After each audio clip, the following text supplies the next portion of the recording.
Hello everybody, it is still Wednesday the 14th of August. I'm making this video tonight because for the next few days I'm going to be very busy first thing in the morning when I usually make my videos.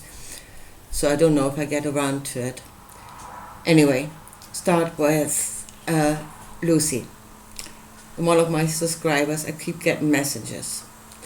I can see them on my notification bell, but I can't see them underneath my videos. I have them in the Gmail, but I can't answer them through the Gmail. So I'm not ignoring you, okay? It's just at the moment I find no way of responding to your comments. So I don't know what's going wrong there. But you said, please let everybody know that I'm not a Satanist. Okay, let's start with this. I'm not a Satanist. Right, and I guess it's coming from the idea that I say that the living God is the God of this world. Yeah, and that I have him as my God. And then, of course, you have the sheep bleeping their one-liner. Satan is the God of this world, which is complete nonsense.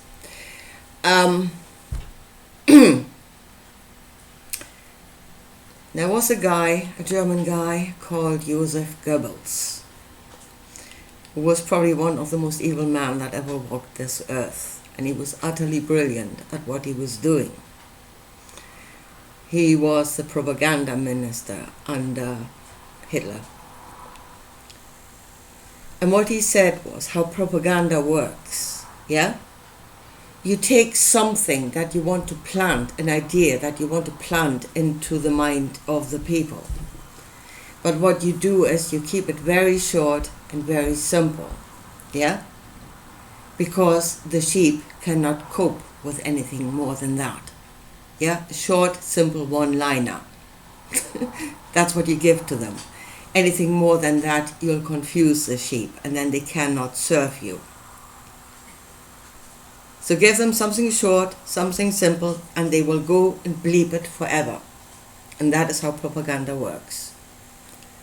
So there was the short and simple one-liner of Satan is the God of this world, and the sheep are running with it. It is complete nonsense. For starters, Satan is not a god. Never was. He's an angel. Always was, through the entire book. He's not a fallen angel either. Yeah, there was a war in heaven and he got kicked out, which is not the same as falling. Satan describes the energy of fear, which is the angel that brings you knowledge of danger. Yeah? And there's a lot of it in this world, but he's not the God of this world, okay? There was an angelic being, again. Know the difference. The energy itself, or the being that is filled with this energy and then becomes the image of the angel. Yeah? Of an angel. And that is what led the Hebrews in the wilderness. Something that was operating on the energy of fear. And yes, Joshua made that thing Lord, to lord over them. And they would serve him in fear. Okay? Because that is the energy through which they are connected. That again did not make that being the Lord of this world. It was the Lord of that tribe, of the Hebrews. Yeah? And even that, I don't know if I would call that wisdom, but then if you look at Joshua, and you know them by their fruit, and he was a homicidal nut job, I would show you just about everything. So no, Satan is an angel. It is just the energy of fear. It is not the God of this world. Right? Now, the God of this world is this world. Yeah? His kingdom is within you, in your body, within you. The angels are within you, all of them. All those energies that bring you messages. It's in you and it is all around you. It's nature. It's everything. That is his kingdom. Yeah? So the kingdom is within you. It is all around you. Whatever you have done to the least of them, you have done to me. That is the God of this world. And I do not worship, absolutely do not worship. I most definitely do not worship fear. That would be just nuts. But I do not worship the God of this world because he is not to be worshipped. That is not the way. Do not worship me in buildings of wood and stone. Break a piece of wood and you will find me. Lift a stone and I will be there. And what you will find, if you break a old piece of wood or you lift a stone, there's some kind of life underneath that stone. Yeah, and when they say whatsoever you've done to the least of them, I think you can extend that to all life on earth. Whatsoever you've done to me, to the least of them, you have done to me. I am life.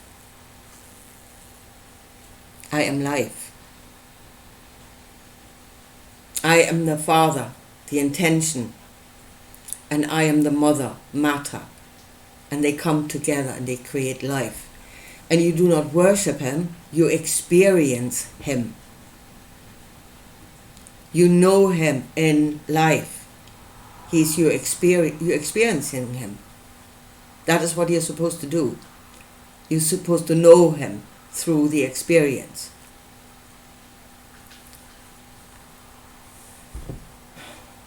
And you can experience him on different levels. And here comes whenever Jesus, was tested by Satan. Yeah? And again, Satan is fear. It is the fear that is holding you back. Yeah?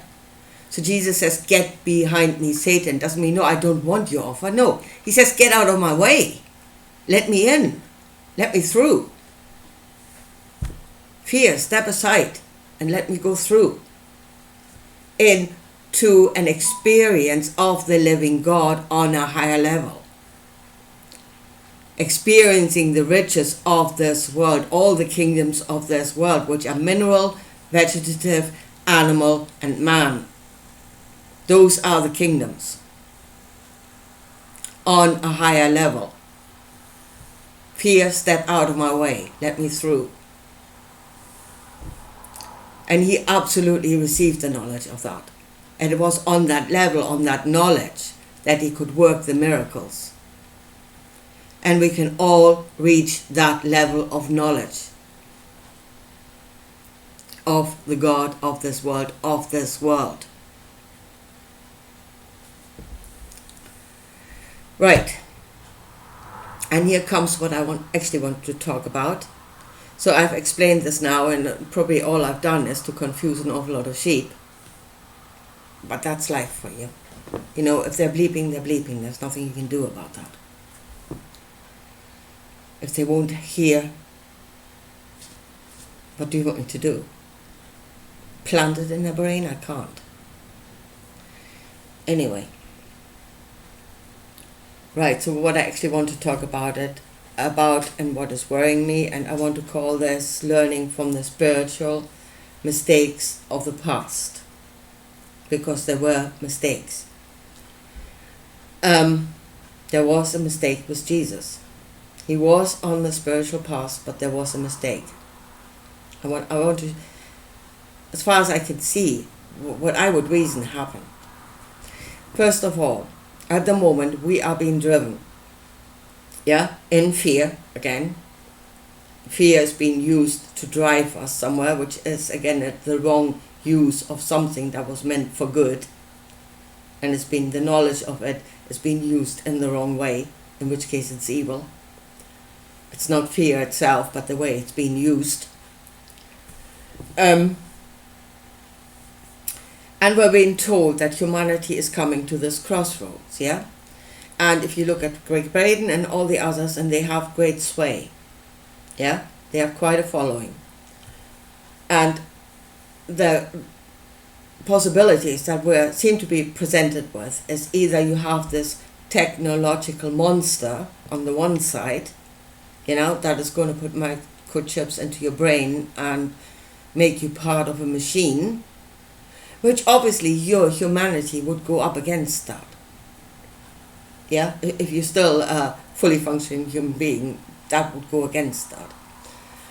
And then the other way is, let's explore what it means to be human, and then we're going down the spiritual path. Yeah, which I am not against. Absolutely. In fact, I think we should go there. We need to go there. We need to rediscover that side of ourselves. That knowledge was in the world, has been in the world for long, I think, since we were in caves. Yeah, but we've forgotten. So we need to rediscover that side of ourselves.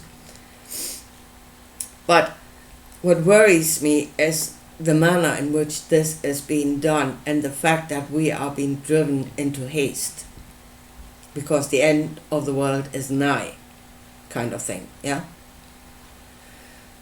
And I really think, at the moment, I'm beginning to think that this technological monster is a boogeyman, and it is probably not even real, but it is being used to herd the sheep, to get the herd moving into a certain direction, into the direction of spirituality, and in a hurry. And that is what really worries me most. We're running, yeah?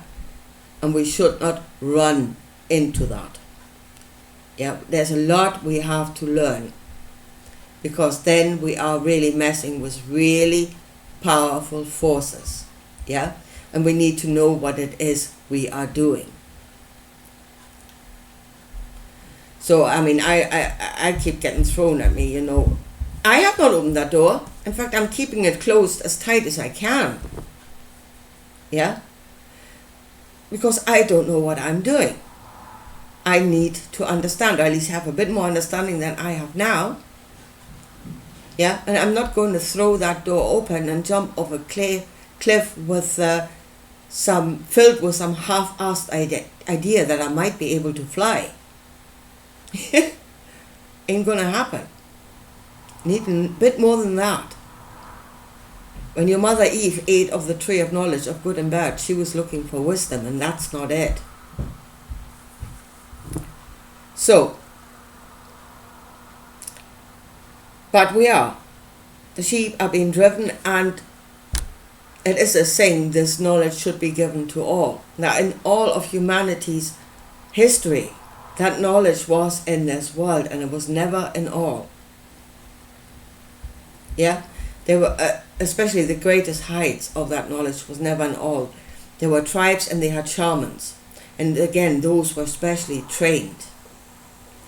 Yeah? To become a shaman, you would have to go through a lot of training. Yeah, it wasn't just taught on the internet and run with it.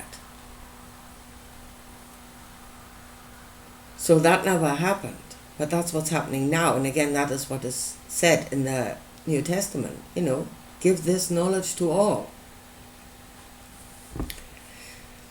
Now, what I think is going wrong, what I think went wrong with Jesus, and again, I'm not talking from experience myself, although I can later on kind of compare to something that I do know in this world. But what I hear, what I observe, you know, what I hear from others that have the experience and that will tell it to the world, it seems that people get onto one energy and then they have an experience on that energy and it feels good. And again, that is not just compassion. Yeah? Greed. It happens on greed a lot. Again, greed, let me just show this to you. Greed is actually an angel. I look it up, Google it. His name is Mammon. which funnily enough in some languages means money. Go figure. Still. So, they bring you a knowledge. Greed brings you the knowledge of need, brings need to awareness. Yeah? And that is, if there is a real need, then he guides you to what it is you need. And that is good, then he is your servant. Yeah? But if you go past what you need, and you stay on greed all the time, more, it feels good to get, so get more. Well, first of all, you're missing the mark, and that is being in sin. And that is not only going beyond the point where it's good, it's also staying below. You're in sin when you're below that. So there's a point where it's just good. And that's missing, and that's hitting the mark. So to me, the same happens on vanity. Yeah? Vanity again, it's a deadly sin. No, it's not. It starts with the desire to take care of yourself, which is good. Yeah? To a point. Again, below it you're in sin. You hit a mark where it is just right, and then you go beyond that and you're in sin again. And again, those that are on vanity, I mean, you can see them and what they're doing, more. It gets more and more outrageous. Yeah, it's at some point they have definitely missed the mark. And the outcome is grotesque, but they keep going on that energy. And that's what Jesus did on compassion. The same thing. He kept going. And it seems, like he was, is that what people call being in the Christ spirit? Yeah, being open in that energy. Yeah? And open, and my cup is overflowing. His most certainly was, if there's a woman that only had to touch his coat in order to be healed. So he was open in that energy and open all the time. And I think what we're looking here is an addiction. You can become addicted to that, to the energies. In which case, again, it's bad. Yeah, addictions are bad. And then really like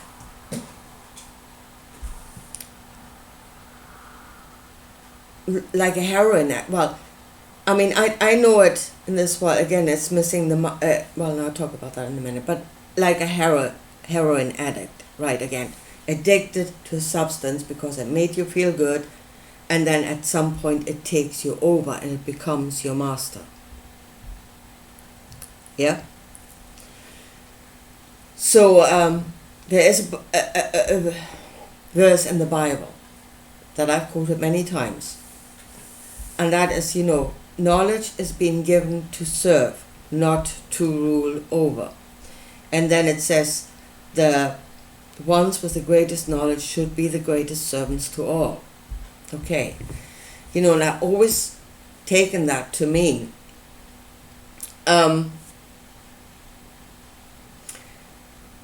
knowledge is not given to make you powerful to rule over others. Yeah? But it can also mean within yourself. Within yourself. That knowledge is not supposed to rule over you, but to be your servant. And it is not supposed to become your master. And you see, that's what happened with Jesus. It became his master until his entire being became that. And then you've gone too far. You've missed the mark. Yeah, and my cup is overflowing, and I just stay here in order to give to others. And now that I know out of experience, that is not a good idea. To give to others out of your abundance, what actually happens is, first of all, you make them dependent on you, and they will stop trying for themselves. That is what will happen in most cases. And then by giving to them, you're not actually doing them any favors. You would be far better off, you would be better off teaching them how to do it themselves, instead of making them dependent on you. But I don't know, because as I said, in human history, that was never the case, that all had that knowledge. And then how would you control it? How would you know that somebody, and here it is a thing, you would need somebody extremely strong to stay the master over this thing and not being swept away by it. Yeah? I mean, and the other thing is, the obvious thing would be is not to do it too often. Yeah?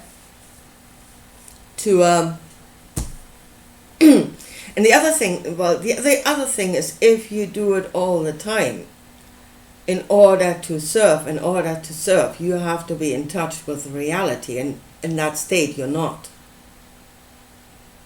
That's what I said, you're on tunnel vision. You no longer see the big picture. You can't. Because this is taking over your entire being, and you can't see anything else outside of that. So in order to be a servant, you will have to others, you would have to snap out of that and get in touch with reality ever so often, to know where you're actually at and what should be done.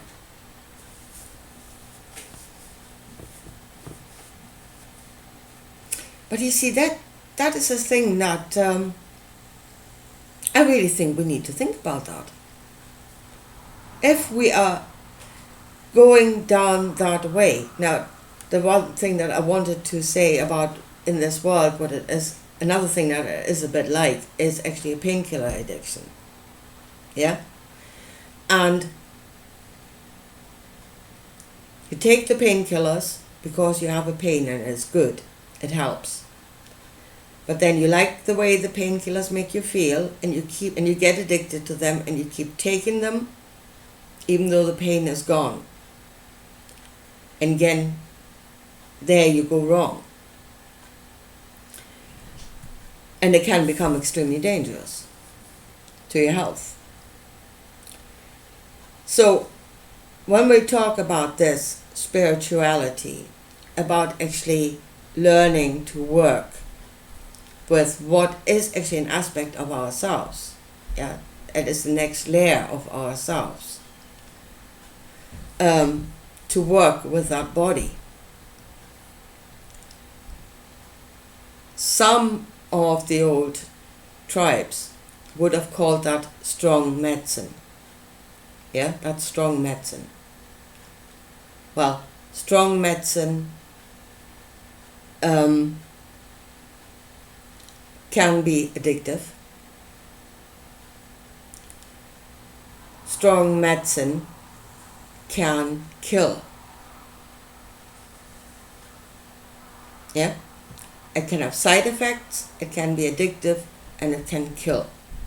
That's what strong medicine can do. And if we are going into the knowledge of strong medicine, then we should approach that with caution. Yeah? And we should gain knowledge of what it is we're doing, because we're running in there either out of fear to save the world, and we do it in a hurry because the bloody technological boogeyman is coming up behind us trying to get us. So don't do it out of fear, don't do it in a hurry. But I said, we're being driven. I really think we're being sheep herded, and the herd is made to run into this thing. And that is not the way. But again, if we are actually becoming addicted to this thing, yeah, and it becomes our being, then again we can be controlled. We've missed the mark, we are in sin, and then something will have to come and save us and to look after us. And that is not where we should be going. So yeah, that is my biggest worry at the moment. Give the knowledge to all and let them run as if it was just a game, or oh, it's beautiful out there, and not knowing what we're doing. We're dealing with really strong forces, and then, not in a hurry and know what it is we're doing. We can learn from the old teachings. We can learn a lot from them. And as I said, with Jesus, we can actually learn from a mistake and a wrong outcome. And then we should learn that. See it and learn it. Anyway, folks, I leave it at that for this evening. And as I said, I don't know when I'll make my next video because I will be very busy for the next few mornings. So I'll talk to you again soon. Bye.